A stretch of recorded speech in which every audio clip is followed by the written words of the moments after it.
Irmãos, eu realmente estou com a palavra ardendo aqui.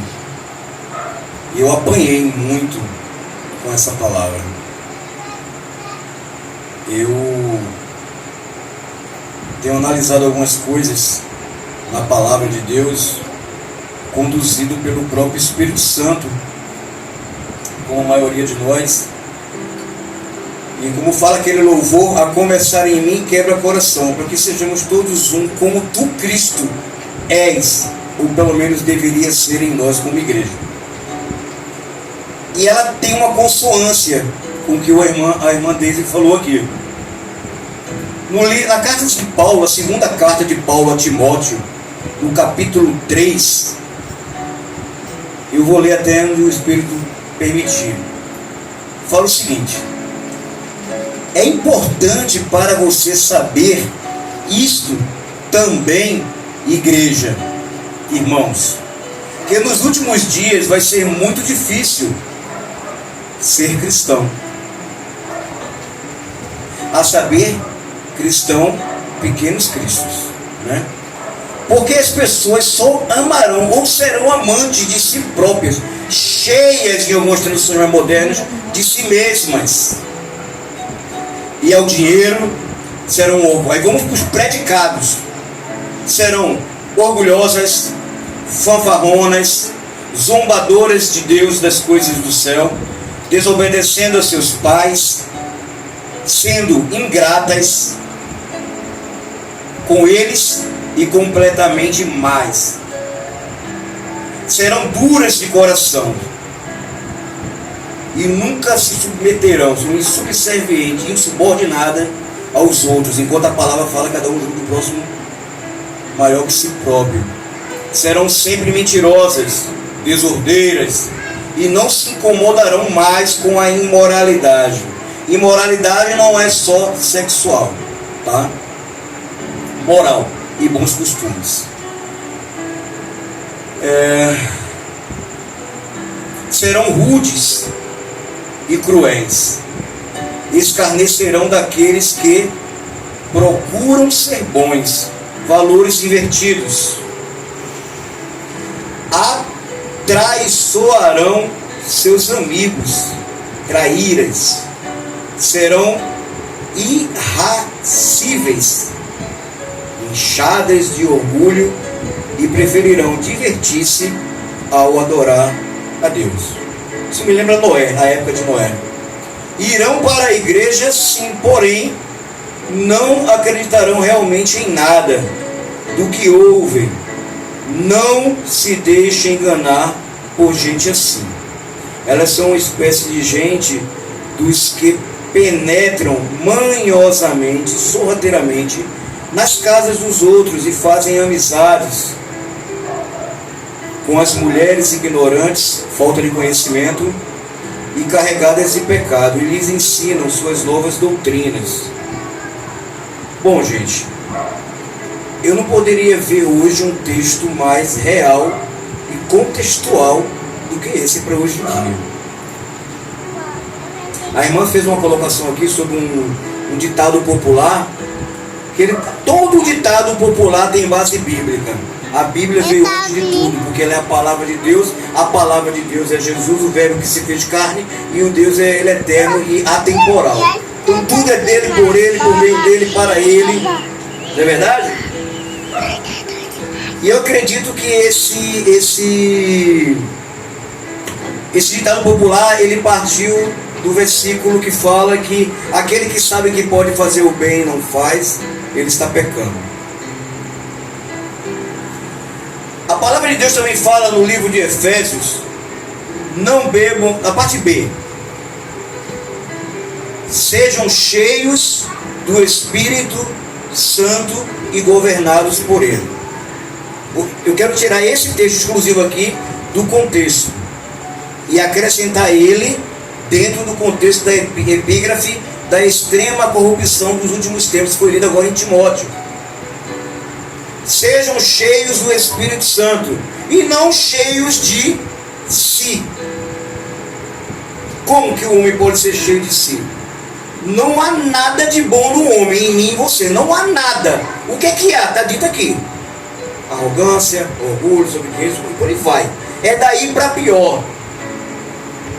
E se a gente for analisar cada palavra, cada verbo, adjetivo, predicado desse aqui, como esmiuçar ele única e exclusivamente, a gente abre um leque que a gente só sai daqui a uns 3 anos. Porque são pesados. São praticamente, para aqueles que estão praticando isso, quando ouvirem isso, vai ser como uma ofensa, uma agressão, um soco no estômago. Porque eles não vão gostar de ouvir a verdade ela desnuda, ela fere para curar. Isso me faz lembrar de Saul. A decadência, a ascensão e a decadência de Saul. Saul, ele... Mas voltando um pouco antes. Quando Paulo escreveu isso daqui, Paulo teve uma ideia de que seja a igreja cheia individualmente. Cheio é pleno, pleno de Deus, do conhecimento do Espírito de Deus. Ela plena como indivíduo. Imagine cada um de vocês, de nós aqui, uma taça. A gente pleno. Pleno não é nem faltando, nem como fala aqui no Nordeste, esborrando. É pleno. Nem entra, nem sai mais nada, nem ar, nem vento. A igreja individual, cada um cheio de Deus, e a visão que ele tinha na mensagem era que a igreja por um todo, cada componente estivesse pleno, não um pouco, um meio, um terço, um a mais, outro transbordando, mas todos individualmente e todos como grupo cheios. Tudo que está cheio, parece uma tolice que eu vou falar, não há espaço. Para quê? Para que seja preenchido por si próprio, por Satanás, pelas tentações, e desde consequência os erros, e assim vai. Não é isso? Só que a questão de Saul, Deus tem trabalhado, não sou eu, Deus tem trabalhado muito no meu coração ultimamente, porque se a gente pegar e comparar Saul e Davi, também vai desencadear muita coisa, em vários âmbitos, principalmente do relacionamento com Deus, mas não de uma maneira fantasiosa, poética. Essa semana nós assistimos a novela e às vezes a gente fica no pecado da curiosidade, da ansiedade, e a gente, como já passou, a gente vai para o YouTube. E nós vimos no YouTube uma cena exatamente oposta. Enquanto Saul, ele permitiu-se levar pela pressão dos soldados, pela pressão do chefe da guarda, pela pressão do povo, pela pressão da multidão, e não quis aguardar, e fez ele mesmo um sacrifício em desobediência, o que na verdade ele fez somente que já estava, digo eu, numa Bíblia, no seu coração, porque se não tivesse no seu coração a desobediência, não teria feito, ele estaria pleno da vontade de Deus. E houve uma outra batalha, Davi já como rei, que houve a mesma pressão: não faremos nada até que o Senhor mande. Dá vontade de falar em mistério, porque não tem coisa mais prazerosa. E nós somos seres falhos, já estivemos em muitas situações que nós fizemos coisas precipitadas como Saul. Prejudicamos somente a nossa vida, quem sabe até por cadeia de outra pessoa. Mas quando nós, na maioria das vezes, fazemos aquilo e aguardamos e confiamos e tal, que Deus ele faz no tempo dele, uns são rápidos, outros rápidos demais, outros prolongados, outros demorados demais, mas é no tempo do Senhor. E só quem está pleno dele, está seco, vazio de si, é que ele consegue entender e colher o prazer.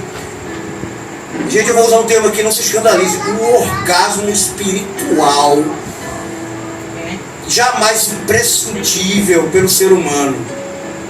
Aí a gente pensa, todos nós já passamos por uma situação dessa. Deus, são dois pensamentos que passam na nossa mente: se eu tivesse feito o contrário. E o outro é: ainda bem que eu preferi esperar. O esperar em Deus é obedecer. Então Davi, citando aqui alguns erros que deram a bancarrota, a queda, o espiral decrescente de Saul, ele já começou no lance da oferta. O sacrifício não era autorizado. Ele tinha que esperar até os 45 do segundo tempo. E se Samuel demorasse até os 30 da prorrogação, porque Deus não se atrasa, ele chega no tempo certo. Aí depois ele começou a decair mais quando ele deixou de eliminar todos os amalequitas. Todos são todos. Eu uso muito essa frase porque meu pai me ensinou assim, eu não gostava, eu tinha uma raiva quando ele falava, todos são todos. Só há um jeito de fazer a coisa é o jeito certo. Hoje eu entendo isso, com 51 anos de idade. Mas ele dizia, lá na frente você vai entender. Então ele não eliminou todos os amalequitas. E quando Deus ele manda, ele quer que a obediência e o ato do obedecer também seja pleno, completo. Se eu sou pleno dele, eu tenho que ser pleno na consumação daquilo que ele me confiou, ou que ele me ordenou. Né, pastor?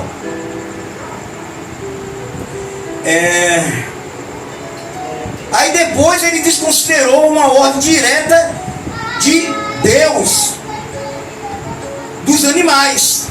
Ele não exterminou os animais. E pior ainda, ele tentou encobrir a sua transgressão mentindo para Samuel, consequentemente para Deus. Os olhos do Senhor estão sobre todos os bons e os ruins, contemplando. Lá em Jeremias fala que enganoso é o coração do homem, quem o conhecerá? Isso é Deus que faz essa pergunta. Somente eu, diz o Senhor, eu conheço, espalmeio, esquadrinho milimetricamente e dou a cada um a recompensa em conformidade com suas próprias ações. Se as suas ações foram plenas, a minha recompensa será plena. Se a sua ação foi faltando, a minha recompensa será faltando. Se não houve ação boa, você não vai colher, porque Deus não se deixa mentir. Gálatas 6, 7, 8. Não vos enganeis o homem, Deus não se deixa enganar. Tudo que você plantar, se plantar tamarindo, você não vai colher goiaba de jeito nenhum, nem com bicho, nem sem bicho. Glória a Deus, aleluia. Então, em decorrência disso tudo, foi a gota d'água, e ali, naquele momento, retirou-se o Espírito de Deus de Saul. Ora, o cara tinha o Espírito de Deus sobre ele, e ele preferiu espontaneamente saciar com a sua própria concupiscência, vontade, desejo. Ele escolheu não ser pleno. Quando Deus percebeu que Saul... Aí me vem uma outra coisa interessante, gente, para finalizar. Saul passou a perseguir aquele que ele achava que lhe perseguia e se tornou perseguidor dele. Essa frase, os pessoas estão na minha cabeça agora a tarde inteira, eu deitado ali, conversando com Deus, lendo e viajando. E ele falou, Saul não era perseguido por Davi, pelo contrário, Davi era totalmente, olha lá o que foi dito em Timóteo, subserviente. Pedro ele reforçou isso, portanto sejai subordinado a toda autoridade. Foi Pedro? Me corrijam. Estabelecida e constituída na terra, porque ela é estabelecida e constituída por Deus. Se Davi não fosse pleno na caverna, enquanto Saul evacuava o seu ventre, ele tinha aproveitado a oportunidade, tinha eliminado, como várias outras oportunidades, porque Davi era bom de pau, de guerra, de espada, de luta corporal. Mas ele era pleno de Deus.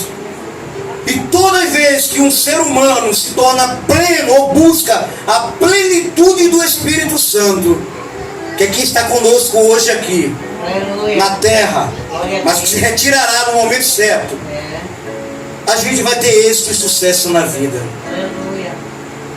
Para finalizar, 2 Tessalonicenses 3, 2. E para que sejamos livres dos homens perversos e maus, porque nem todos possuem desse a fé. Esse hábito, eu e David, o pastor David, conversamos essa semana. A gente tem esse hábito, a gente que tem intimidade com a palavra, pode ser o bambambam, ou o meu aquele, por um vacilo do irmão, não foi maldade, falou. Eu até brinquei com ele, tem aquele meme do Leonardo DiCaprio, né? Aquele, tem um meme dele na internet. Atenta logo, e a gente às vezes por ética não quer abrir a Bíblia na hora. Quando me vem pegando o celular, porque eu estou escrevendo que eu quero tirar dúvida depois, como a irmã faz, tem feito, e continue fazendo. Agora fica um questionamento para todos nós. Estamos nós sendo perseguidos por Saul, e o seu, antes de ser possuído pelo seu próprio espírito mal, cheio de tudo daquilo que foi denotado e descrito, discernido agora em Timóteo,